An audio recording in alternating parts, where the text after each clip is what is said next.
Bismillahirrahmanirrahim, dear students. Today I'm here to give you a revision or review of A Shot in the Dark. ये lesson हम पहले पढ़ चुके हैं और जो हमारा अभी फर्स्ट असेसमेंट के लिए जो हमारा सिलेबस है वो कंप्लीट हो चुका है, A Shot in the Dark, और जो पोएम हमने पढ़ी है द न्यू कमर और हमारा ग्रेट एक्सपेक्टेशन का फर्स्ट चैप्टर, ये तीनों हमारे सिलेबस का हिस्सा हैं। और ये मैं आज आप लोगों को इसका जो है रिवीजन करवाने के लिए इसकी दोबारा से प्रॉपर रीडिंग और एक्सप्लेनेशन करूँगी। या आप इसको रिवीजन का सुन के निगलेक्ट मत कर दीजिएगा, आपने इसको बहुत ध्यान से सुनना है, बिकॉज़ चूँकि अब आपके जो असेसमेंट हैं वो होम बेस्ड हैं, लिहाजा अब जो आपको पेपर दिया जाएगा वो एज़ इट इज़ नहीं दिया जाएगा जैसा कि आपको वर्क करवाया गया है, ठीक है। लिहाजा आपने ये लेसन जो है वो केयरफुली आपने इनकी रीडिंग आपको ज़रूर करनी है, या आपने सुनना है, आपने इसको समझना है, ताकि अब जो भी आपका आगे जो असेसमेंट में जो भी आपको दिया जाएगा पेपर, MCQs हो या क्वेश्चन आंसर हो, सारे के सारे जो हैं वो यानी इन्हीं लेसन में से बनाए जाएंगे, और वो वर्क मोस्टली वो वर्क नहीं होगा जो आपको करवाया गया है। लिहाजा आप इनको बहुत केयरफुली जो है वो सुनिए। चलें हम स्टार्ट करते हैं। Flip Slatterby settled himself down in an almost empty railway carriage with the pleasant feeling of starting off an agreeable and profitable trip. Flip Slatterby जो है उसने अपने आप को यानी वो जाके ट्रेन में बैठा और वो काफ़ी खुशगवार मूड में था, क्योंकि जिस ट्रिप पे वो जा रहा था वो उसके लिए काफ़ी प्रॉफिटेबल ट्रिप था, उससे आगे उसको कोई बेनिफिट मिलने वाला था। He was bound for Brill Manor, the countryside residence of his new acquaintance Mrs. Solpan Jago। और वो जा रहा था, वो बाउंड मीन्स जा रहा था वो ब्रिल मैनर, जो कि कंट्री रेजिडेंस, जो कि उनकी एक नई जानने वाली मिसेस सॉल्पेन जैगो की रिहाइश वहाँ पे थी। Honoria Solpen Jago was a person of some social importance in London and of considerable importance and influence in the country or in the county of Berkshire। अच्छा, तो अभी जो मिसेस सॉल्पेन जैगो हैं या ऑनोरिया सॉल्पेन जैगो, इनकी काफ़ी इंपॉर्टेंस थी लंदन की पॉलिटिक्स में, ये एक पॉलिटिकली इंपॉर्टेंट पर्सनालिटी थी, और काउंटी ऑफ चॉर्कशायर में और वहाँ की पॉलिटिक्स में इनकी काफ़ी इंपॉर्टेंस थी। The county of Chorkshire was of immediate personal interest to Philip Slatherby. It was held for the government in the present parliament by a gentleman who did not intend to seek re-election। और अब इस तमाम में यानी county of चॉर्कशायर में और इस तमाम ट्रिप में जो स्लैथरबाय का जो इंटरेस्ट था वो ये था कि वहाँ पे उनके नेक्स्ट इलेक्शन का टाइम था, और उनमें से जो एक उनका कैंडिडेट जो एक उनका पार्लियामेंटेरियन था उसका इंटेंशन नहीं थी कि वो आगे री इलेक्शन करे, मींस वो अब इलेक्शन में एज ए कैंडिडेट वो नहीं पार्टिसिपेट करना चाह रहा था। And Slatherby was under serious consideration by the party managers and his possible successor as his possible successor। तो अब जो है चूँकि एक उनमें से एक जो पार्लियामेंटेरियन है वो अब चूँकि नहीं पार्टिसिपेट करने चाह रहा था इलेक्शन में, लिहाजा जो पार्टी के मैनेजर्स हैं उनके जहन में स्लैथरबाय था कि वो उसको एज अ सक्सेसर जो है वो देख रहे थे कि हम इसको जो है अपना पार्टी टिकट देंगे, यानी ये इलेक्शन में पार्टिसिपेट करेगा। The Solpen Jago influence was not an item which could be left out of consideration, and Flip Slatherby had been delighted at meeting Honoria at a small and friendly London party. Still more gratified when she had asked him down to her country house for the following Friday to Tuesday। अच्छा जनाब, तो अब जो है जो सॉल्पेन जैगो हैं इनकी जो मुदाखलत है या इनका जो अमल दखल था वो काफ़ी अहम था, यानी अगर वो जो है किसी के लिए बोल देती कि इस शख्स को हमने कि टिकट देना है, तो फिर चांस ये था कि वो शख्स जो है वो सिलेक्ट कर लिया जाएगा, उसको पार्टी टिकट ज़रूर देगी। और अभी जो है रिसेंटली फ्लिप जो है उसकी मुलाकात उनसे हुई थी और वो काफ़ी उनकी अच्छी मीटिंग रही थी, और उसमें और जो है वो स्लैथरबाय जो वो और खुश उस वक्त हुआ जब मिसेस सॉल्पेन ने उसको अपने घर इनवाइट किया, जो कि काउंटी ऑफ चॉर्कशायर में था। वहाँ पे उन्होंने उनको 4 दिन के लिए एक वीकेंड पे उन्होंने अपने घर इन्वाइट किया था। He was obviously on approval, and if he could secure the goodwill of his hostess, he might count on the nomination as an assured thing। और इस बात का ज़ाहिर है कि अगर उन्होंने उससे मिली थी एक लंच पे और उसके बाद उन्होंने उसको अपने घर पे 4 दिन के लिए इनवाइट किया था, तो इस बात का बहुत ज़्यादा चांस था कि वो ऑन अप्रूवल है, मींस उसको सेलेक्ट कर लिया गया है और डिसाइड कर लिया गया है कि उसको पार्टी टिकट देगी, but not declared yet. If he failed to find favor in her eyes, well, the local leaders would probably cool off in their early enthusiasm for him. और अगर वो उनको खुश करने में नाकाम हो जाता है या किसी वजह से वो उनको नाराज़ कर देता है, तो ये बात वाज़ेह थी कि जो लोकल लीडर्स हैं उनका जो जोश व खरोश अब तक था फ़्लिप के लिए, वो सब जो है वो सर्द मोहरी का शिकार हो जाएगा. Among the passengers dotted about on the platform awaiting their respective trains, Slaterby spotted a club acquaintance and beckoned him up to the carriage window for a chat. Beckon कहते हैं हाथ के इशारे से बुलाना. तो प्लेटफॉर्म पे जब बैठ चुके थे मिस्टर फ़्लिप, तो उन्होंने जब प्लेटफॉर्म पे देखा तो वहाँ पे उन्हें अपने क्लब का एक एक्वेंटेंस कहते हैं, कोई जान पहचान वाला शख्स, तो एक जानने वाला उन्हें नज़र आया जिसको उन्होंने अपनी कैरेज की विंडो पे अपने इशारा करके बुलाया कि जब तक हम यहाँ पे ट्रेन रुकी हुई है तो वो उसके साथ गपशप कर लें. Oh, you are staying with Mrs. Solomon Jago for the weekend, are you? I expect you will have a good time. She has the reputation of being an excellent hostess. She will be useful to you too. If that parliamentary project. Hello, you are off. Goodbye.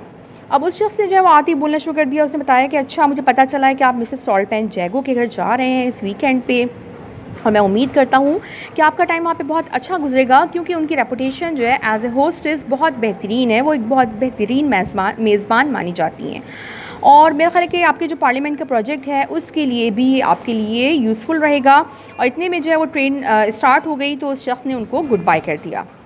Slutherby waved goodbye to his friend, pulled up the window and turned his attention to the magazine laying on his lap. अब स्लैथरबाई ने भी उनको good by wave किया और उसके बाद उसने अपनी अटेंशन तमाम की तमाम अटेंशन जो है अपने मैगज़ीन की तरफ कर ली जो कि उसकी गोद में रखा हुआ था. He had scarcely glanced at a couple of pages, however, when a smothered curse caused him to glance hastily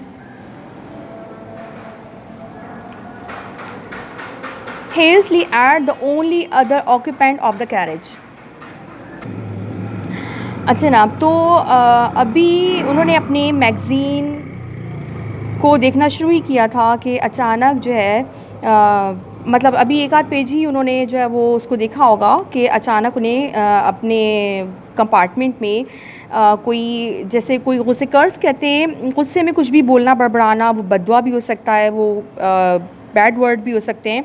बहरहाल तो उन्हें कुछ आवाज़ सुनाई दी जैसे कोई जो है वो बहुत गुस्से में कुछ बोल रहा है. जब उन्होंने नज़र उठा के जल्दी से देखा तो उनके साथ कैरेज में एक अकेला जो ऑक्यूपेंट मौजूद था वो कुछ बड़बड़ा रहा था और गुस्से में था. His travelling companion was a young man of about 22 with dark hair, fresh complexion and the blend of smartness and desire that is typical of a rambler. उनका जो उनके अलावा जो इकलौता वहाँ पे उनके साथ जो ट्रैवलिंग कर रहा था, उन्होंने उसको देखा. वो तकरीबन 22 इयर्स का था और उसके हेयर जो है वो डार्क कलर के थे, उसका कॉम्प्लेक्शन फेयर था और ओवरऑल वो एक स्मार्ट उसकी लुक थी. लेकिन उसको देख के अंदाज़ा हो रहा था, उसकी बेतरतीबी, उसके हुलिये को देख के अंदाज़ा हो रहा था जैसे वो कोई आवारा गर्द, रैम्बलर कहते हैं आवारा गर्द, मुस्तकिल वॉन्डरिंग करते रहते हैं, मतलब for the purpose of enjoyment जो ट्रैवलिंग करते रहते हैं उनको कहते हैं. तो उसके हुलिये से अंदाज़ा हो रहा था कि वो कोई रैम्बलर है. He was searching furiously and ineffectually for some elusive or non-existent object. From time to time he dug a 6-penny coin out of a waistcoat pocket and stared at it ruefully. Then recommenced the futile searching operations. अच्छा जनाब, अब जो आदमी जो लड़का वहाँ मौजूद था वो जो है वो लग रहा था कि बहुत शिद्दत से, बहुत गुस्से में या परेशानी में जो है वो कुछ ढूंढ रहा है इनफेक्चुअली, और यानी उसकी जो भी सर्च है वो इनफेक्टिव है, उसका कोई रिज़ल्ट नहीं निकल रहा. और वो लग रहा था किसी ऐसी चीज़ को ढूंढ रहा है इल्यूसिव जो कि जिसको ढूंढना या पकड़ना आसान ना हो, नाकाबिले गिरफ्त कह सकते हैं आप, जिसको पकड़ना आसान ना हो, या कोई ऐसी चीज़ जो सिरे से एग्जिस्ट ही ना करती हो, कोई ऐसी चीज़ वो ढूंढ रहा था.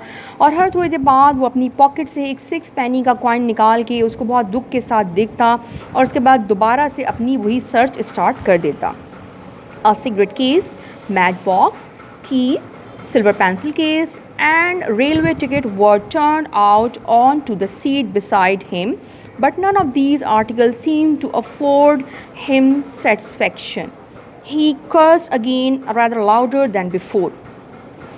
अच्छा जनाब, तो अब उसने उसके पॉकेट से जो जो चीज़ें बरामद हुई, इनमें एक सिगरेट केस था, एक मैच बॉक्स, की, सिल्वर पेंसिल केस और रेलवे टिकट। और लेकिन ये सब चीज़ों के बावजूद लग रहा था कि जो भी चीज़ें निकली हैं वो उसको सेटिस्फाई नहीं कर पा रही, यानी उसकी जो तलाश थी वो इनफैक्ट किसी और चीज़ की थी, और उसके बाद वो दोबारा से गुस्से में बड़बड़ाना शुरू कर देता। The vigorous pantomime did not draw forth any remark from Slatherby, who resumed his scrutiny of the magazine.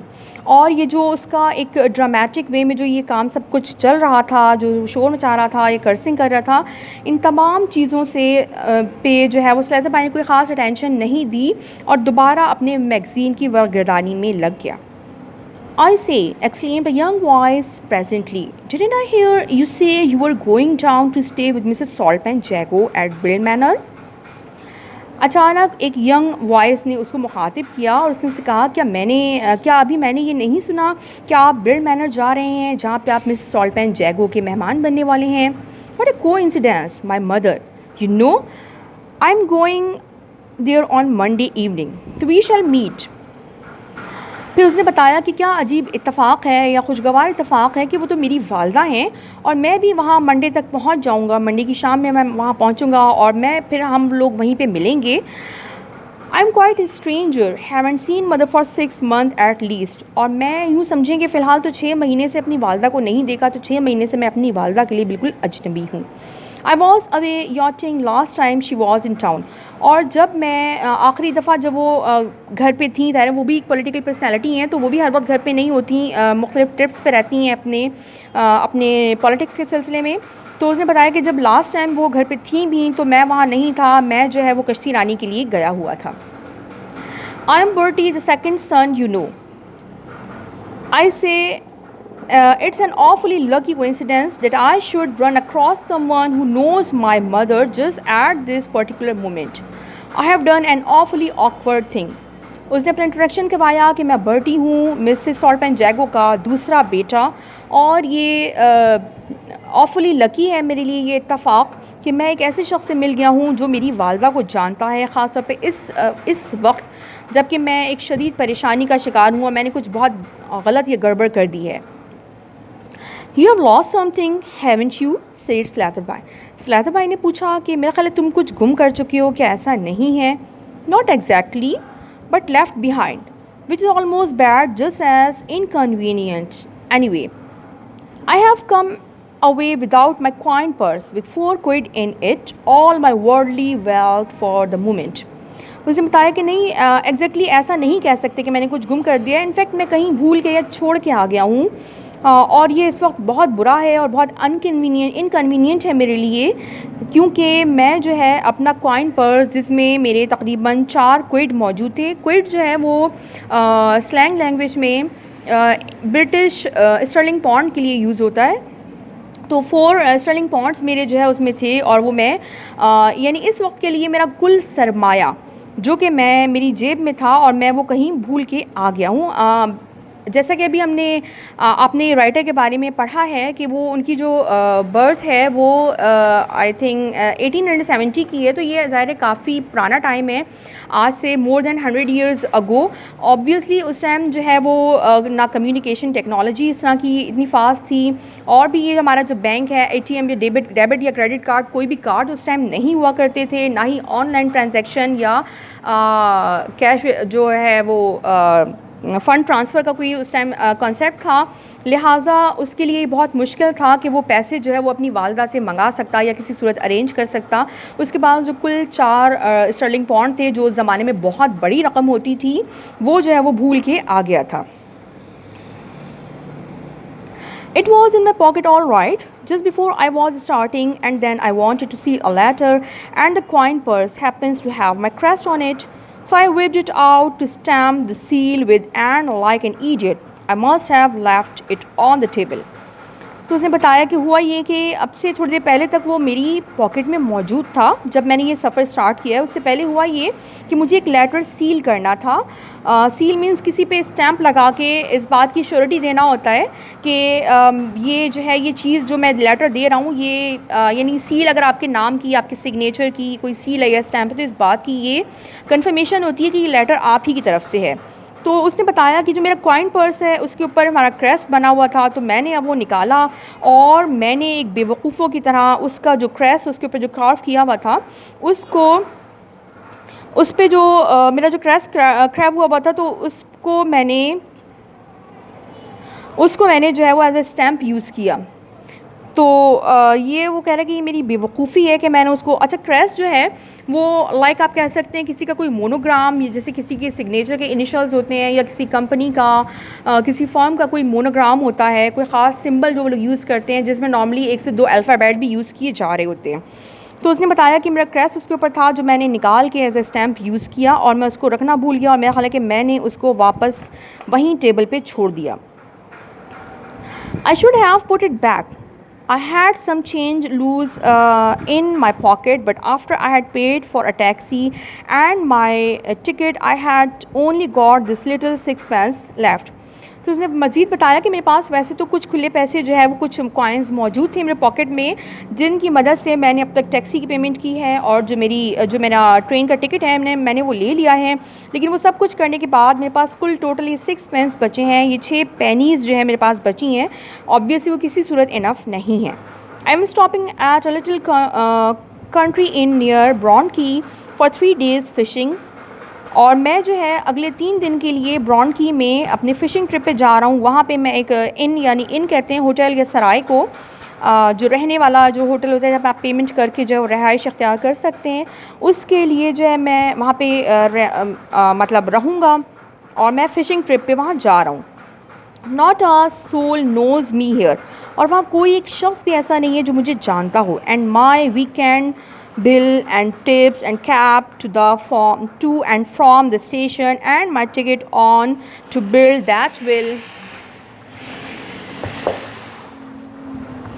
will mount up to 2 or 3 quid want it।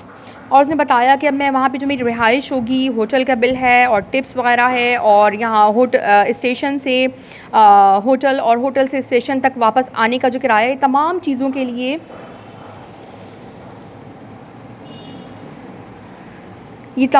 के लिए जो है मुझे कम से कम भी जो है वो 3 क्विड्स की ज़रूरत पड़ेगी। क्या ऐसा नहीं होगा? If you wouldn't mind lending me £2.10 or 3 for preference I shall be awfully obliged, it will pull me out of a hole. और उसने कहा कि अगर आप बुरा ना मनाएं और मुझे 2 या 3 पाउंड जो है वो उधार दे दें। ज़ाहिर है वो कह रहे थे ना कि मैं वहीं पे आने वाला हूँ और मेरी वालदा ही क्या है घर जहाँ आप जा रहे हैं 4 दिन के लिए, तो मैं मंडे को वहाँ पहुँचूँगा तो आपसे मिलूँगा। तो उसका मकसद ये था कि आप मुझे पैसे दे दें तो मैं उस दिन आपको वापस कर दूँगा। इट विल और ये मेरी तमाम मसाइल का हल हो जाएगा अगर आप इस टाइम मुझे ये पैसे दे दें। अच्छा जनाब, तो ये लेसन काफ़ी लेंथी है, तो इसका बाकी हिस्सा इंशाल्लाह मैं कल आपको जो है वो कल आपके लिए रीड और एक्सप्लेन करूँगी। आज के लिए इतना ही। इसको वीडियो को ध्यान से सुनिएगा और रीडिंग को मस्ट कर लीजिए कि रीडिंग आपने ज़रूर करनी है। अल्लाह हाफ़िज़।